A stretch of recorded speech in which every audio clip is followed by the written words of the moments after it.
Hello, welcome to Screenworks. I'm Júlia Nueno Guitart, curator of Screenworks with the Photographers Gallery in London. Together with Marco De Mutis, digital curator at Fotomuseum Winterthur, we co-created this program of fortnightly live stream events in 2020. Since then, we have hosted, this is our 80th event, in which we invite artists, researchers, and curators to explore the changing role of photography in digital and network era. We encourage our guests to explore the possibilities of the live stream format, aiming to experiment with it. Each event is different. It can be a tutorial on a particular practice, an exploration of any of the many corners of the internet, a live performance by an artist, or a collaborative event in which the audience is invited to take part. Those are just a few of the examples of the Screenworks that we have hosted so far. If you are curious, you are welcome to explore our free and open archive of recordings at screenworks.com and also at our YouTube channel. Please remember that if you have found the Screenworks useful for your professional or personal interests, you can subscribe to folders. For €7, you will support the program and its artists, and also get your personalized folder on folders.screenworks.com. There you will receive files and extra content from the artists and the researchers of Screenworks. And now some housekeeping information. Your microphone should be muted to avoid noise disturbances. If it is still on, please mute it now. We are recording and we will be archiving this event. And you are free to use the public chat to ask questions, and we will bring them to the artist at the end of the event. We encourage you all to have an open dialogue on the chat room, keeping mutual respect and tolerance. And hello from my side. I am Marco De Mutis. I'm digital curator at Fotomuseum Winterthur. Today, in November 2024, we speak after more than a year of unfathomable violence reignited after Hamas attacks on October 7, 2023. We have all been shocked by the tragedy and the military response of the Israeli government. While the historical complexities of the conflict go way beyond our competences, knowledge, and goals at Screenworks, we are of course affected by witnessing the sufferings and deaths of innocent children, hostages, and all civilian life across Palestine, Israel, Lebanon, and the wider region. This conflict, however, has also extended to the realm of digital media and networked images, where narratives are shaped through different forms of image decontextualization, circulation, and manipulation. On one hand, internet media fragments can be used to shape different truths and political propaganda and narratives. On the other hand, since the emergence of smartphone cameras and online image sharing, social media platforms have also been instrumental in the rise of so-called citizen journalism, offering people the tool to directly share their voice from areas where they are affected by conflicts and wars. More recently, through the emergence of big data and AI technologies, these multitudes of interconnected internet images have also become information that can be used by military powers for deadly objectives, but also at the same time employed by approaches using the same technologies to expose violations of human rights. In this Screenwalk, we have invited Júlia Nueno Guitart, a researcher working within forensic architecture, a multidisciplinary research group based at Goldsmiths, University of London, that uses architectural techniques and technologies to investigate cases of state violence and violations of human rights around the world. Júlia Nueno Guitart will present a methodology to interrogate AI systems through spatial evidence, lived experience, and media traces. She will showcase how spatial analysis, testimonies, and digital tools can be used to investigate AI, moving beyond the algorithm itself to explore how computational systems reshape environments, reorganize territories, and often amplify violence through automated decisions. This approach aims to interrogate the critical role of AI in transforming military strategies and its far-reaching consequences on the physical world.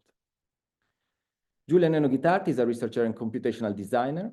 Her work explores the intersection between digital infrastructures and communities in resistance, emergency, or disappearance. She's a doctoral fellow at Forensic Architecture at Goldsmiths, University of London, where she researches the violence of information and surveillance systems. Dear Júlia, many thanks for accepting our invitation. The screen is yours. Thank you. Thank you, Marco and John and Screenworks for inviting me to share my screen with you today. I think, can you see my screen? Yeah, good. So wars are no longer fought solely on battlefields where the armies engage directly with weapons and troops, but they're also fought in courtrooms, they're fought in social media, and they're fought through data centers. The intersection of technology, military power, and media strategies is radically transforming the way we understand mass violence and oppression. In this new scenario, a fundamental question we must ask is how genocide would manifest itself in the 21st century.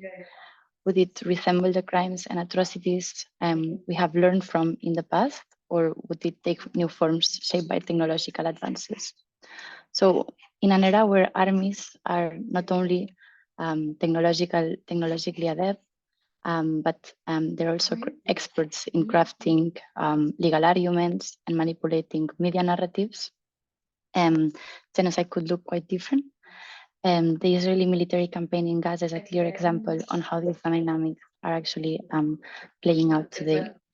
So the uncertainty of war, which is famously characterized by Clausewitz, who is one of the military strategists of modern war, as a fog that envelops actions on the battlefield, is now reshaped by a data-driven cloud that is guiding military actions. So through the integration of artificial intelligence systems in warfare, probabilistic models are now used for planning and providing justification for military action. So I will be walking you through my screen today, showing you a bit what are the programs that I use for researching, and what are some of the tools and techniques that I'm developing to investigate the material traces and the optical qualities of this cloud with a methodology that is interrogating AI systems through their spatial evidence, the media circulation, and the continuous recombination of people's experiences and practices to elude their harm. And so this investigation is emerging in the unfolding military campaign in Gaza and in a military campaign that is rapidly also expanding in Lebanon, and in which the patterns of destruction of life that are like we have seen in Gaza are extending. So it's also a project that is like a collective effort within forensic architecture to sense and make sense of the unspeakable atrocities that Palestinians have been experiencing since October 7th, which is one of the most horrific episodes in a long history of displacement and erasure. And some of the evidence that I will be showing you today is already public in the cartography of a genocide, which is this year-long investigation that we have developed at Forensic Architecture, collecting data related to attacks on civilians and civilian infrastructure by the Israeli military. You can visit this interactive cartography, that's the link, you can see it here. But what I'm gonna walk you through today is now still a work in progress, so it's not work that has been published at the moment. So already by end of November, there were some articles that appeared by the journalist Yuval Abraham on 927 magazine on talking on speaking on automated systems being used to generate targets by the Israeli military within Gaza. This first article was mentioning the use of Hasbara, the gospel, which is a system designed to identify and recommend bombing targets. And it processes vast amounts of intelligence data to generate potential targets, including individual fighters, but also rocket launchers, command posts, and private residences. And this was like the first news that we had of this intelligence system being used for targeting. But further down the line, this same journalist brought to the attention the use of Lavender, which is a second AI system that is used for identifying individuals within Gaza suspected of being affiliated with militant groups. And it analyzes data and it assigns a probability score of the likelihood of an individual association with this group. And then along with Lavender, there was news about Where Study, which is like a software that is designed to track the movements of individuals identified as targets by Lavender. And it particularly focuses on their presence in their family home. So the purpose of this third software that is within this package called the Target Factory is to determine the optimal timing and location for strikes. And often that happens when, as we will see in a bit, when targets are at home. So that's during nighttime when also their families are home. So the bombing campaign in Gaza has been one of the most deadliest bombing campaigns in history. And this image that you see here is a timeline of the level of destruction of buildings within Gaza. But just between January and like October October 2023 and January 2024, around half of the buildings within Gaza were destroyed. And while images of destruction and like the kind of like carpet bombing that we were seeing in the first months might lead to think that there's some kind of like indiscriminate bombing, there is a logic followed by the Israeli military in order to be able to destroy infrastructure while providing a legal justification to do that. And by no means I'm saying that because there's a logic that the killing and the destruction is reasonable, but rather that, as in many historical mass killings, there is a disturbing rationality in mass execution. So Yuval Abraham was was able to get testimony from some of the members of the Israeli Defense Forces on the use of these AI systems. But the way I'm trying to approach these systems and I'm questioning them doesn't start from its algorithms or from like the operations that these algorithms carry out, but rather on how space and life are being reshaped by their destructive potential and lethality. And even beyond that, how space and life is being reorganized to sustain and enforce the functioning of these systems. So, so the first way, like when this layer that I was showing here of destruction actually like is an analysis that is based on the UNOSAT, on the UN satellite analysis of destruction. So UN has a satellite center that early on started producing maps, mapping the extent of destruction, and this is like open source materials that you can get from the website of the UNOSAT. So here, yeah, it's always a bit tricky because they have like these small icons, but you never actually know which one corresponds to which one. But so for example, if we open this one, so yeah, so this one would be so you can have it in like a PDF version here, and you can see so this is the damage assessment by 7th November 2023. So basically what UN satellite is doing, it compares satellite images of Gaza throughout time, and it identifies what structures have been damaged. So UN has its own mapping of what structures and like basically are present in the built environment in Gaza, but yeah, in another like way of like mapping the structures within Gaza, which is also open source, is through like Microsoft Bing. So Bing offers like an open source spatial layer, which detects using computer vision, detects the shape of structures of buildings in satellite images. And it's actually like possible to download. So this is like the map of the world of where like Bing has mapped structures. And here you can download the GeoJSON layer. So a GeoJSON layer is basically like a file that is georeferenced. So it's referenced in space. And it contains information from different, from the different structures. So this is like a massive file because it's actually the file of all the world, and like in a few seconds it's gonna crash because it's very heavy. So I already like downloaded and kind of like load it into QGIS before this. So QGIS is an open source software that allows you to do spatial analysis. So it's basically kind of like a Google Maps, but you can bring layers into it and do analysis within it. GIS is actually like the kind of software, and QGIS is the open source version of it. So you can bring here spatial layers to visualize. And for example, here, so these are Gaza buildings. Let me see. So I brought in already this number of structures that I was talking about. It takes 1 second to load. Yeah. So here you see like the Google Maps image of all of the structures, and then you see the Google satellite image, and then like on top of that you start to see the layouts of the structures that correspond to each particular building. So basically, the UN satellite service has its own way of mapping these structures. This is just like Bing's formula.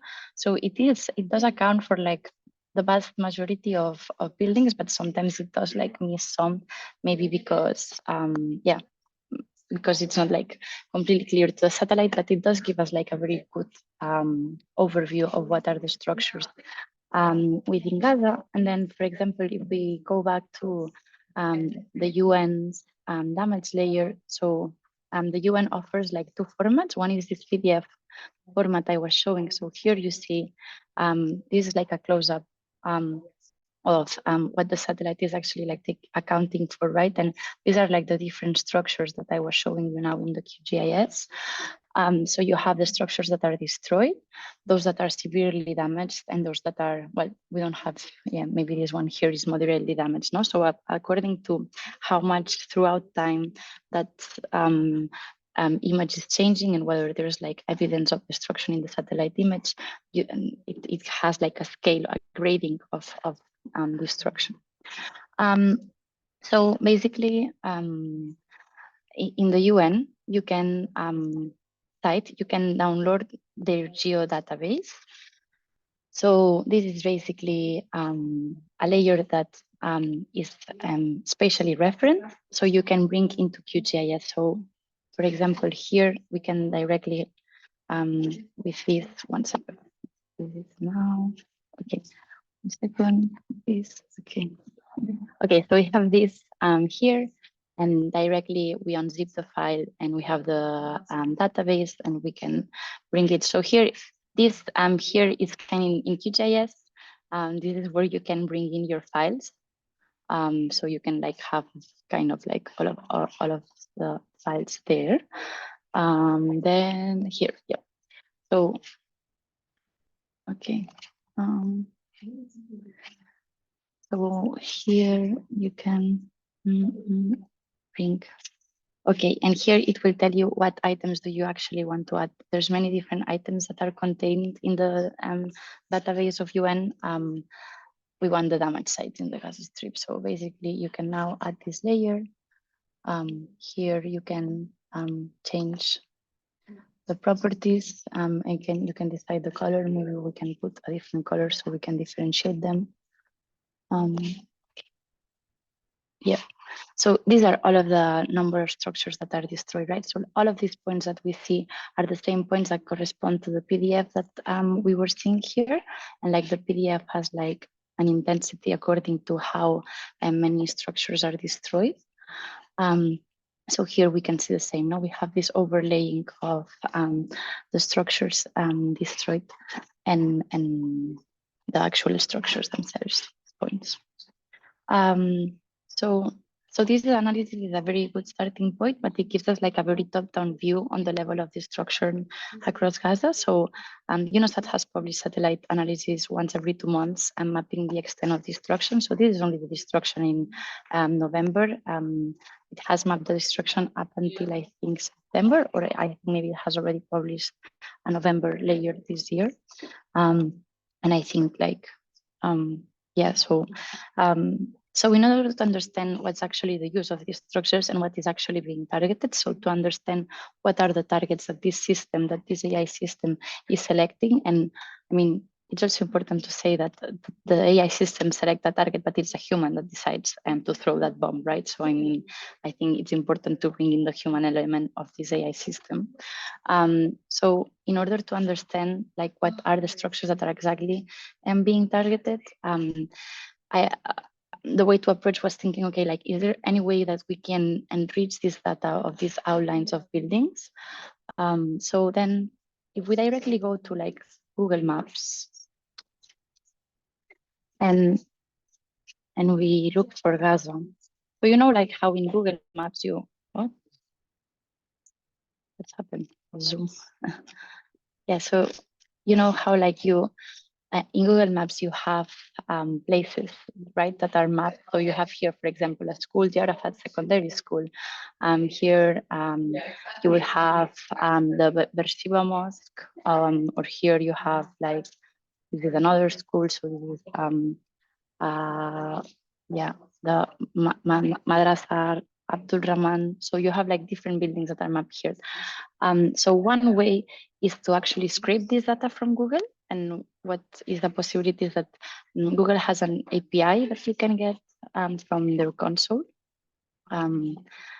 So basically, Google has like this product that they've developed within the cloud. And yeah, the thing is that sometimes you use, even though like all of these services and all of these like companies are the ones behind generating these AI systems and creating these AI technologies, they're also the ones that are easier to use for open source research. So sometimes you find yourself bound to using the same technologies that are actually behind the creation of these weapons, right? So here you can get an API key, which is basically like kind of a bridge that you can use from your like server, your terminal, to go into Google and get that data. And Google allows you to have like $300 of free inquiries that you can use. But anyway, you can keep creating new Google accounts, and that kind of like never runs out. So that's a trick if anyone ever wants to keep using Google and to use their API services. So yeah, so in this case, then yeah, I think I opened the terminal, but yeah. Okay, I'm trying to. Oh, sorry, I don't know where my menu went. Here, why is it not working? Okay.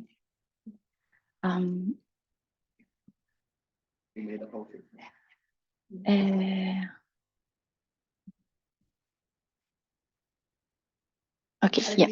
So yeah, so here, in order to do this scraping, one can be using Jupyter Lab, which is an interactive development platform that it like basically kind of creates an environment for you to visualize like script operations. So yeah. So here you would basically put your API key and the coordinates of the place that you want to make an inquiry for, and you have a radius that you can put. So here I put, for example, 5,000 meter radius, but because Gaza is not so huge and it's like maybe like from the center, it's 20 kilometers north to 20 kilometers south, you can put like a 20,000 like radius. And then basically these are all of the places that Google categorizes. So you have from like banks to schools to mosques to like any form of like buildings that are like characterized by Google. And then basically here we have like a small function that what it does is like create like a bridge with our API key to fetch the information from Google. And it's basically directly like calling Google and getting Google's data from their map. And then it like stores all of these into an array that has like a dictionary of all the places. And it's important also that in a lot of regions of the world, some places are in Arabic and some places are in English. So it's important to be able to like download for both. And basically this iterates through the different pages that Google has where it stores all of this information and stores it in an array. And then this array can be, an array is like just a way of organizing information, right? So you have like for each particular coordinate, you have like a dictionary with all of the different information. So for example, what's the name of that, I don't know, that restaurant, what's its rating, what's its address, like as much as one can get from Google, basically. So then you download all of these here and if we go back to the QGIS, I already downloaded this. So now we would go to, for example, here, Gaza City. And now what we have is all of the places that actually have like a functionality. So these are not, so now we have these structures, and what we are seeing is actually what is the use of these structures. And now if we put like this against, and we cross-reference it against the destruction layer, we start to understand what has been a priority in the destruction, no? Like what is being destroyed. And this is like basically doing this analysis month by month is what you can see in here in our platform, where you see the destruction of civilian infrastructure month by month, right? And you see the buildings that are destroyed, the buildings that are damaged, and those that we don't know for. So for example, if we're gonna see only for schools, we can see throughout time what is the destruction of the schools, the damage and the destruction of the different schools throughout time. And then like additionally, because we also were able to use satellite imagery to make some of these assessments, and because having like a second visual assessment of whether things are right or wrong was important, we then created another tool here that basically it takes like satellite image that we have from like Planet, which is a commercial service of every month. And then we give it like all of the coordinates of the different places that we want to be mapping for. So then here, yeah, so here we would have a visual comparison, right? So this is like the Goethe Institute, which is cultural heritage, and according to the UNOSAT analysis, we know the date when it's damaged and the date when it's destroyed. But this here is like a way of ensuring that the evidence that we are presenting is like actually is something that we can assess visually. Damaged buildings sometimes is something that you cannot assess visually, because a damaged building is something that is like produced by satellite analysis, but destroyed buildings can be visually assessed. So basically here, it's just a way of like making sure that the methodology that put in place is working. So this allows us to like kind of understand what's been happening throughout the year. But if we want to unpack the logic followed by the military in the bombing campaign, which is the bombing campaign that was using the AI, then we need more of like a bottom-up analysis, right?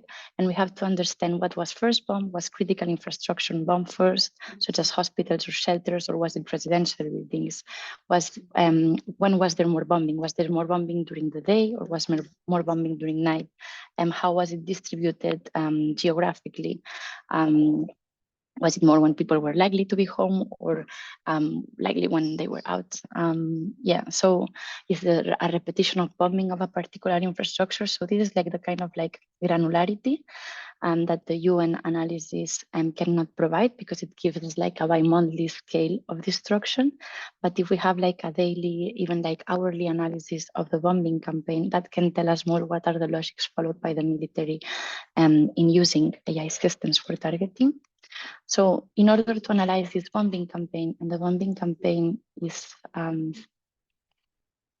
what you see here, which we basically, so these incidents that you see here,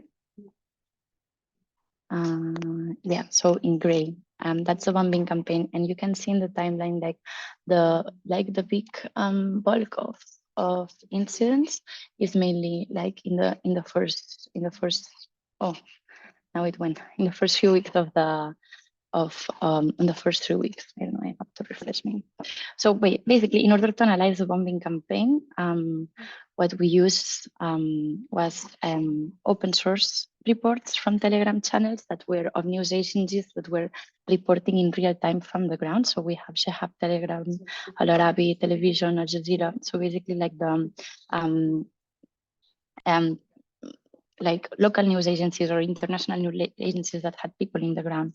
And we combine it with social media posts from people reporting the loss of family members.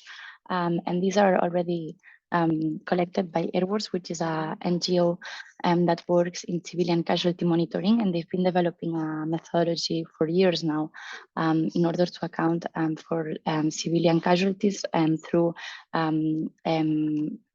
going through social media and local news reports to see any mentions of people being killed, and then they contrast that with like multiple open source reports. And then we combine this also with with the satellite imagery from planets. So we could bring in some like spatial layers of actually like satellite image. So like how are things changing with time? We have like satellite images, for example, here we can see now like this area has been bombed. These are satellite images from 15th of October. So we know that by 15th of October, this whole area had been bombed. So these together with, again, the UN destruction allows us to start creating a data set to kind of account for the granularity of these bombing campaigns. So yeah, so basically what we have is like the time of reporting. Sometimes we know that only know the time of reporting. Sometimes we know when the strike happened. And then we start having like, yeah, hundreds and hundreds of links. We've recorded like thousands of airstrikes. So then comes like a very,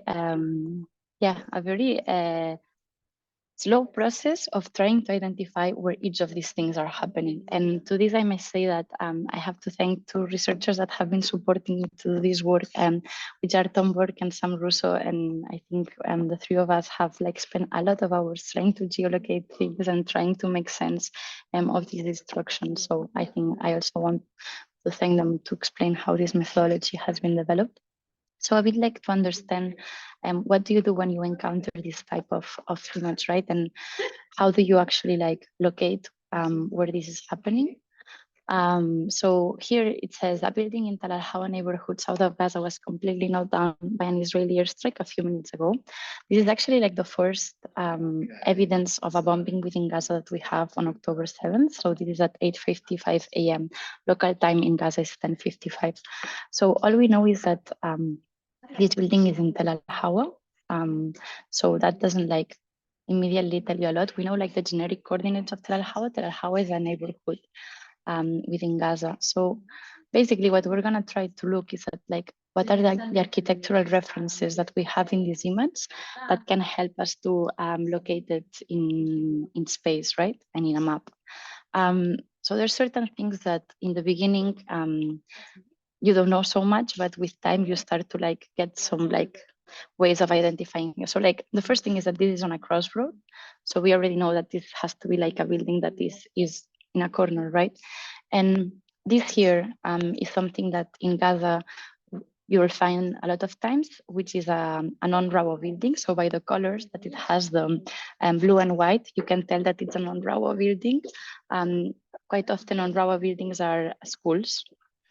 So then you kind of start identifying these. And then there's some other references that you can see on the back that maybe can be useful. For example, if you look here, you have two buildings that are identical, right?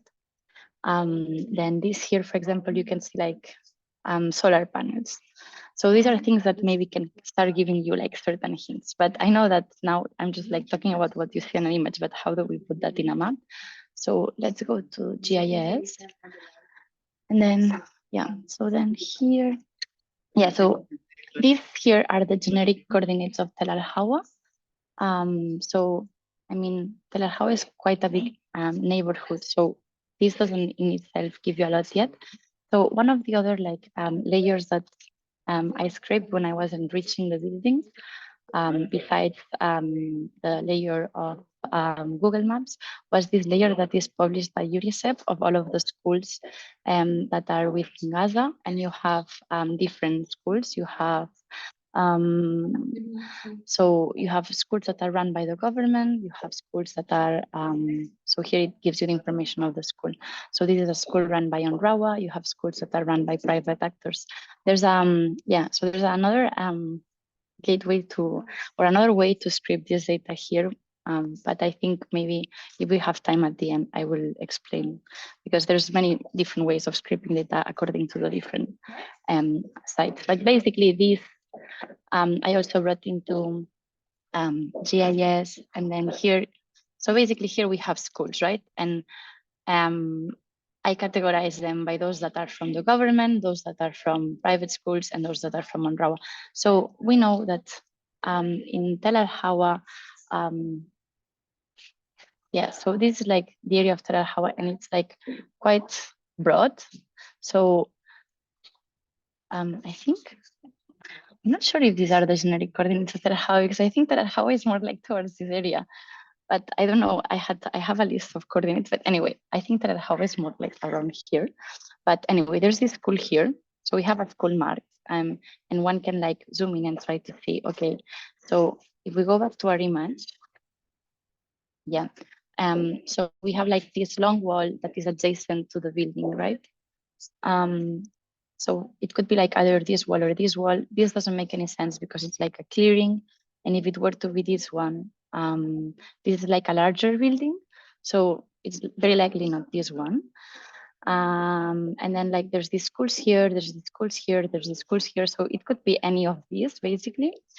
So as I was telling you, because we have like over 1,000 like data points, it has been like a very, very slow process.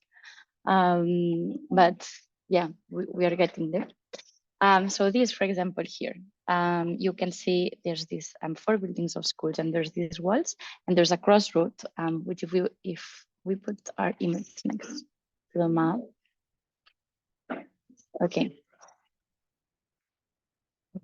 Okay, so if we put the school next to the map here, we see that there is this crossroad. So it could be like this crossroad or this crossroad here. But we see that there's like 2 adjacent buildings. One has been completely bombed.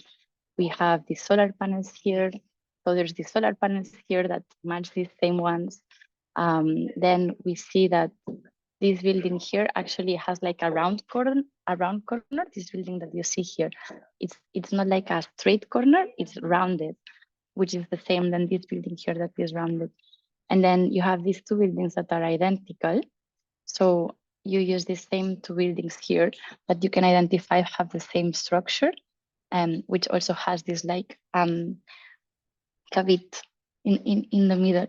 So this is a potential place that could make sense with what you see.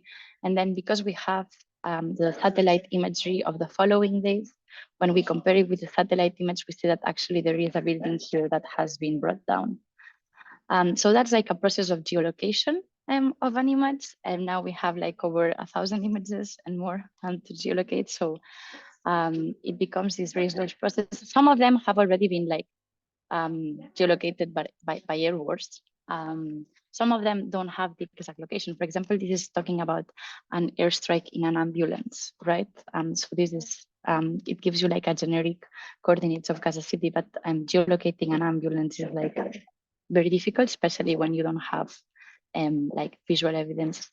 And then, yeah, so they are also like, yeah, the messages that come from Telegram, for example, this one here. So the occupation destroys the headquarters of Shahab News Agency after bombing Palestine Tower. So one of the things that, for example, the data set that Airworks is missing is the destruction of buildings that don't have civilians within them. Yeah, so for example, here there is a video of the bombing of the building. And then sometimes, as I was saying, not everything appears on Google Maps, but there's this thing called Wikimapia, which has a lot of other recorded places. So for example, if you translate from Arabic to English, Palestine Tower, so you have Burj Philistine, and then you put it in Wikimapia, then it appears here. So that gives you the coordinates of this place. So basically then it's written in like Arabic, so it has like the opposite writing. So I also put it on the translator to get the proper coordinates. And then you bring this into QGIS.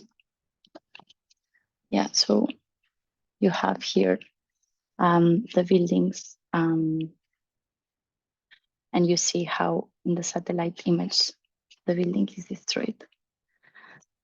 So yeah, so then this becomes like a slow process of going through yeah, all of the messages that we could scrape from Telegram and from social media and trying to locate and try to understand exactly what is then that is being bombed. And initially, like kind of the intuition that we were having is that commercial areas were being bombed in order to like move people out of them and kind of like bring down the services. But what we could find quite quickly is that a lot of residential buildings were actually struck, no?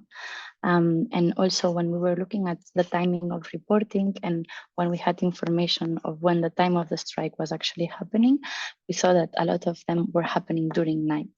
So, yeah, so airstrikes are happening at night, more than night than day in residential buildings, but they're more likely to happen in commercial buildings during the day, during their operational hours. So it's kind of the moments where those buildings are more busy. So when they're more likely to have more people. So there might be an intention of striking when there's higher civilian presence.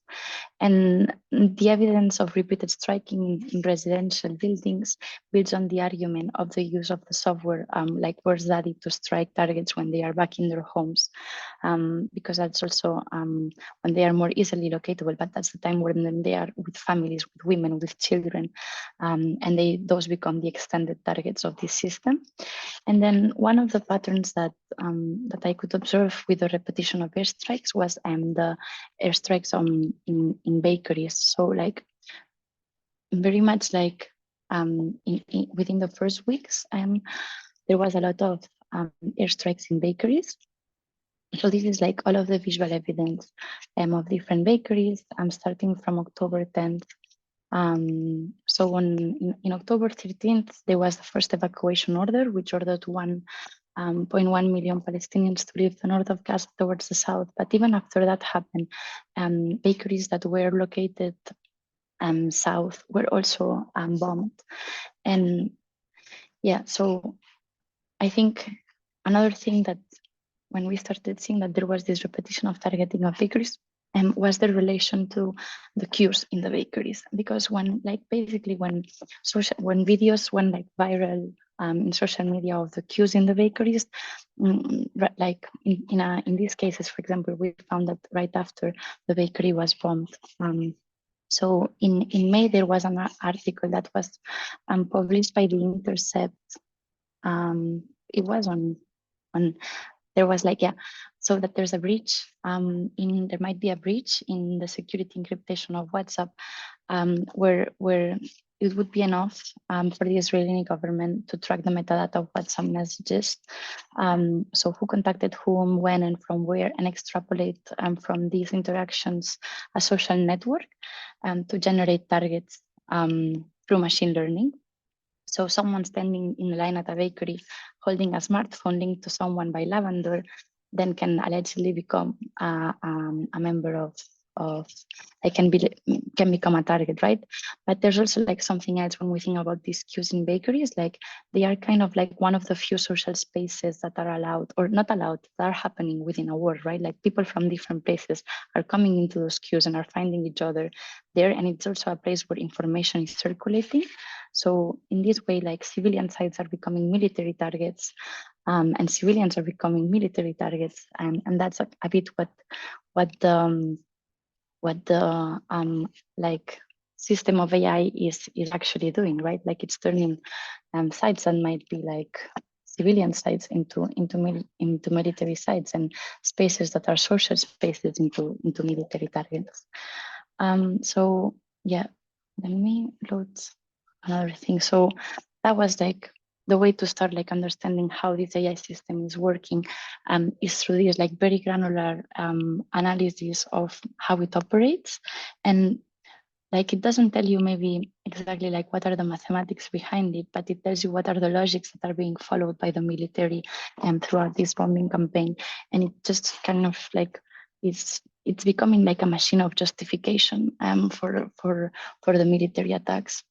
Also like something beyond the bakeries is that like around the month of like November, beginning of November, there were like a lot of different bread practices that started appearing. And this is where where I was talking in the methodology a bit of like, what are these lived practices, these like ways of recombining people's experiences. So maybe it might be that you are trying to geolocate all of these bakeries that are destroyed and you might not be able to geolocate all of them. But the fact that people are like finding other ways of making bread is showing that people cannot actually access bread in the way that they were accessing bread before, right?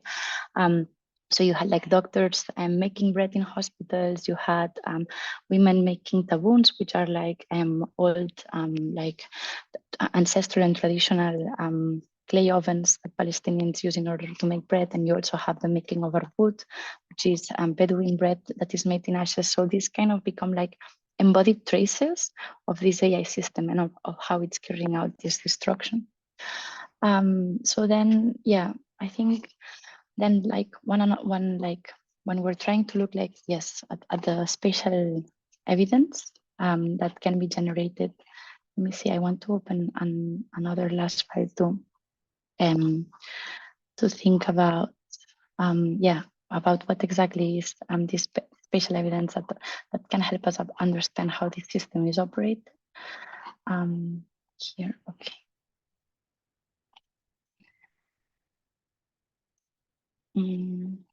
Yeah, let me load this.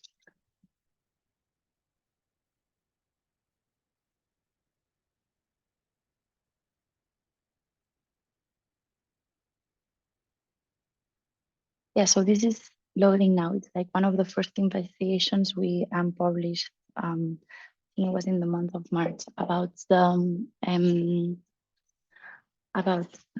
humanitarian violence and the forced displacement of people using evacuation orders.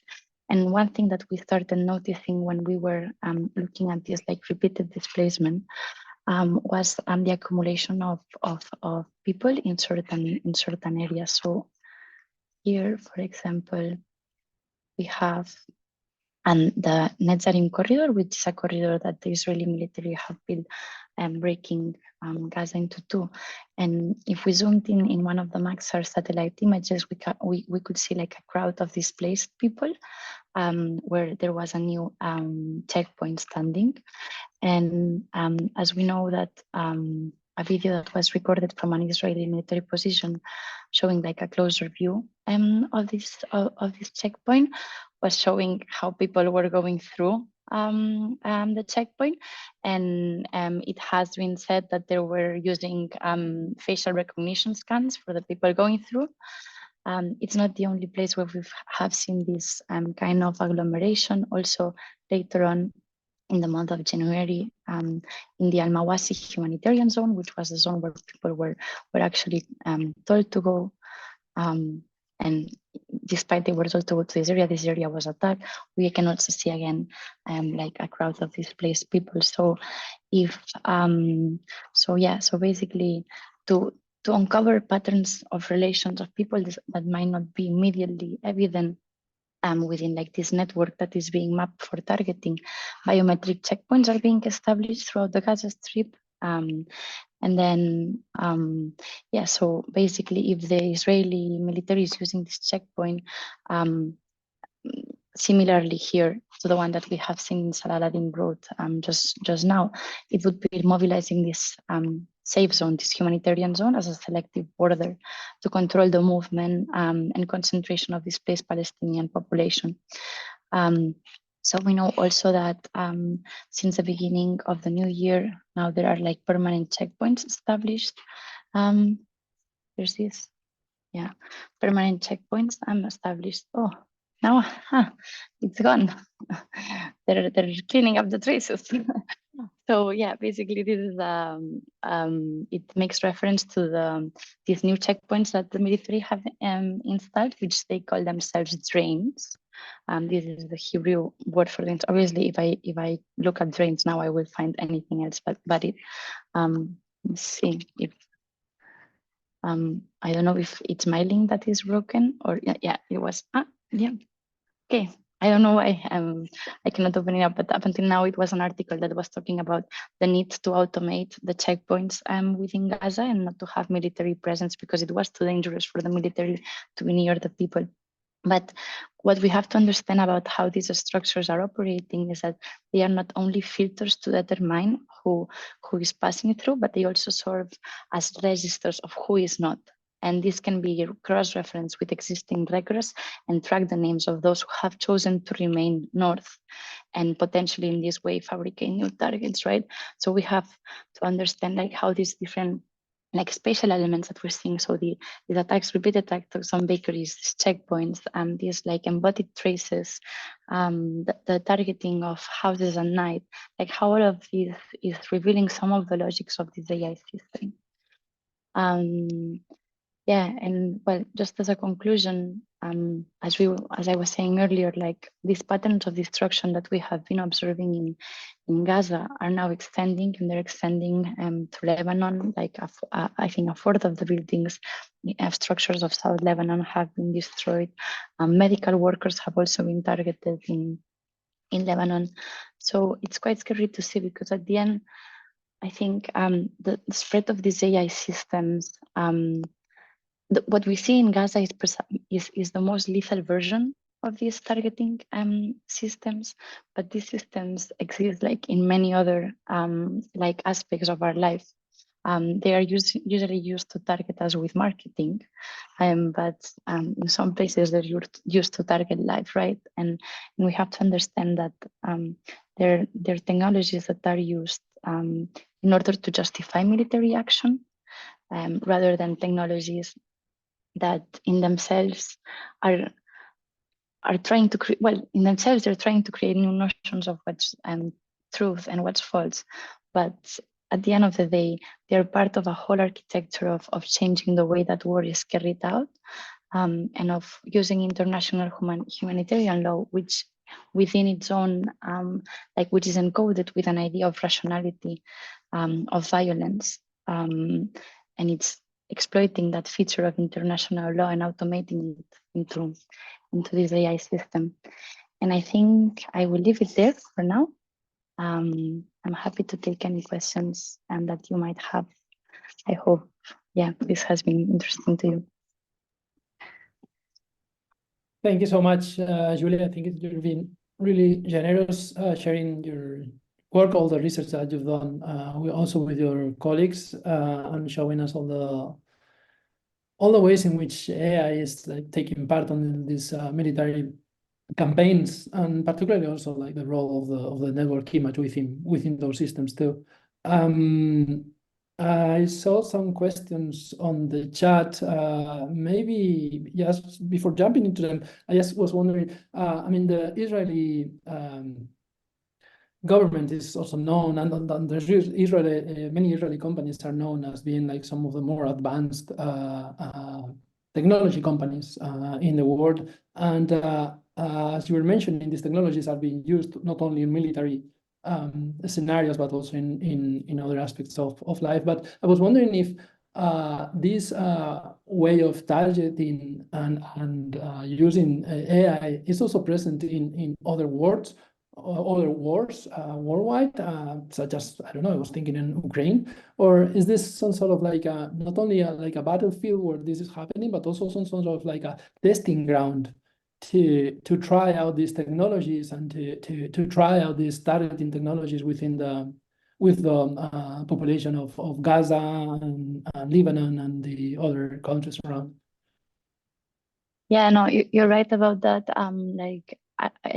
Actually, it's been said as well, like how like Ukraine has, before the war in Gaza started, it was a lot said that Ukraine was like this kind of like Wild West of collecting data to train these systems in kind of like a very uncontrolled way as well. And a lot of like armament was sold to Ukraine for them to like test out a lot of these like targeting systems.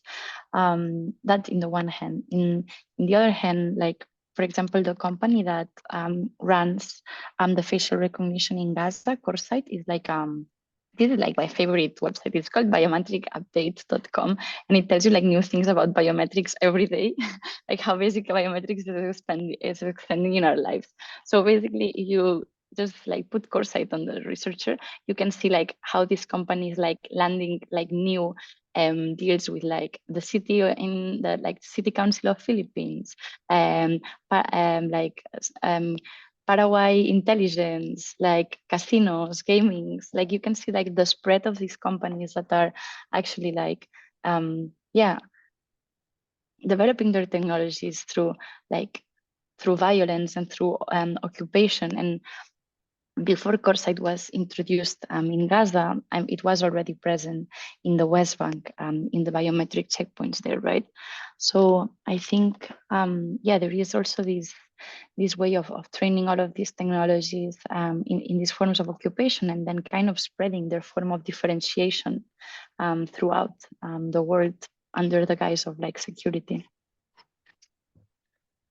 Thank you so much also from my side. And I was also quite surprised by all of these images, not only like how satellite images, social media, and AI all come together from also kind of like opposite agendas, and how we can also kind of reclaim them to expose all of these like facts and these operations within these conflicts. I wanted to maybe go back to some of the questions that came up during the talk. Somebody was asking actually if the Python code was available. I think that they were referring to the one from the Google API. So just if you have a second to maybe show where that could be found. Yeah, I can drop the file here in the chat. It's like my file, but it's quite straightforward. You just need to make your API key. So I can drop it here if that person wants to use it. Yeah. But be careful with the £300 and $300 limit. If you scrape a lot of places, you're gonna reach it and they're gonna charge you. So you have to create another account. And I'm just scrolling through the chat. Georgie was asking, do you use or share the military logics you find with the people in Gaza? And if so, how? Yeah, so like all of the work that we're doing, we're publishing in like platforms in this platform that we have like that you can see. Obviously, like the situation in Gaza now is like very, very precarious. Like people do not have like access to internet. We collaborate with researchers like the forensic architecture unit within Al-Haq in Palestine, and they also have their network of researchers. We've also collaborated with like other smaller NGOs that are within Gaza, like Euromed. So yeah, like the work that we're doing is work that we're trying to like obviously have the people within Gaza reach, but we are not as fast as to give them tools. And also it's quite dangerous as well to if we were to be telling them that's a safe route or something from our analysis, it's quite dangerous to do that as well, because it's different to produce facts after violence has happened than to kind of create like a preemptive system. And I don't think that's like our mandate or what we would be doing within forensic architecture. Mm-hmm. Thank you, Julia. And there's another question from Caroline asking, do you know what data the AI systems are using and how have the AI systems been put together? Yeah, so I mean, like these AI systems are kind of like an evolution of a form of a policy and a technology that already existed. So, I mean, there was already the enforcement by the Israeli state of IDs on any person over 16 within Gaza. So they have a picture already of everyone. So, I mean, that's already like something that they can fit into the database. In order to train these systems beforehand, so some of these systems have been trained in the West Bank's checkpoints, and people have to go through checkpoints all the time to go work, to go to drop your child in school. So like they get trained all the time with a control in space. What's interesting, there was this other company that I was looking into, AnyVision, that was actually like financed by Microsoft at some point. And like AnyVision was saying that they were creating synthetic data and rather than using existing databases in order to train their algorithms. And like my take of why they're using synthetic data is because they want to run the system also on children, and they don't have enough databases on children that are open source. That's my understanding of why they create synthetic data. But yeah, so how are they getting the data? I think it's like in the already existing. Yeah. Thank you, Julia. A question from S. Have you made any submission to the ICJ or the ICC, the International Court of Justice, the International Criminal Court, I think is the acronym, to support the cases there? Like, are you involved in with these institutions? Yeah, so some of the work that we have published has been like referenced by the ICJ in their work, and like we have published this long report that we also hope that can give support for the submission that they're doing. So yeah, like our work has been cited by the South Africa legal team in the past, and like our reports have been annexed to their own submission. So we hope that this work that we have published now is also gonna serve to support them. Mm-hmm. Thank you. And there's another question from Hannah Ismail. Thank you for the talk, and says, you mentioned that the process methodology you've developed is very manual and experimental at the moment. Do you see yourself streamlining your process in the future, and have you started to do this?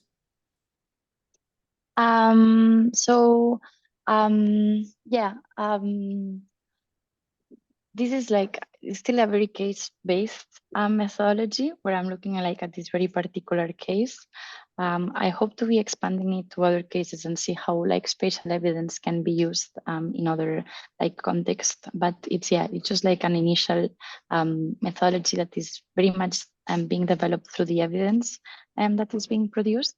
But my hope is to streamline it. The thing is that I also feel like there's something very like contextual of each AI system to understand what it actually does. Like the way that the military are using this AI system to provide justification might not be the same way that a government is using like an algorithmic system to decide on how to distribute benefits, right? So I think that I don't want to like create like a generalization on how to do it, but I think I'm eager and curious and trying to find more cases where spatial evidence can be used as a form to interrogate computational systems, because at the end, it's also like a question of the arrangements and the spatial arrangements that these systems create, and they have it within their own architectures. They are arrangement of propositions of what are these probabilities that something can have.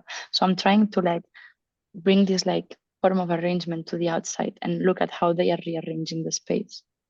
Mm-hmm.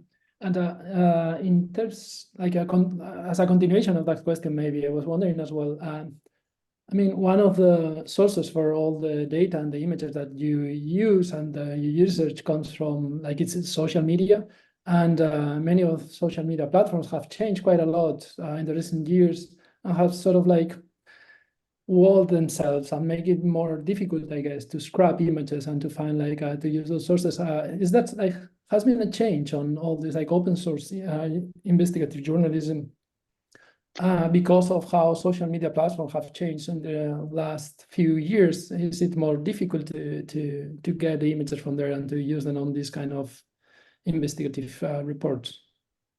Yeah, definitely. I mean, like with the changing the change in Twitter policy very early on, like this year in November. That's why, like, for example, we built this like platform. I didn't show it. We built this platform that we had scraped all the messages of these Telegram channels, and we were mapping them and like looking for keywords in them.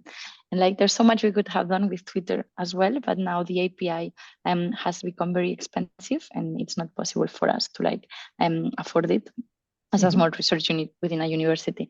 And then there is the rise of like bots within Twitter, and like the rise of like fake and synthetic images. So I mean, I think that everything now requires like an extra step of verification as well. That's why when I was showing you these like geolocated images, right? There was always the satellite like double check of is this right or is this not right? That's why also the analysis of the bombing campaign. I mean, the bombing campaign was mainly in October and November, but we centered it in the first 3 weeks of October before the ground invasion started. Because once the ground invasion started, the patterns also shifted, but also because the satellite imagery at a certain point, everything was so destroyed that this assessment that we were doing was changing. So, so yeah, I think you're right. Like it's becoming more difficult to do open source research with platforms that are less and less open source. Mm-hmm. Thanks. Thanks also for taking all of these questions. There's a lot of like interest, and in the chat we have one more question from Caroline. Caroline asks, do you know how military decision making has been affected by AI systems? And if you have any insider reports? Yeah, I think that that person S sent the links that I was talking about earlier, which is the work that Yuval Abraham has done, like amazing work interviewing members of the Israeli military and trying to understand how these AI systems are affecting their decisions. Mm-hmm.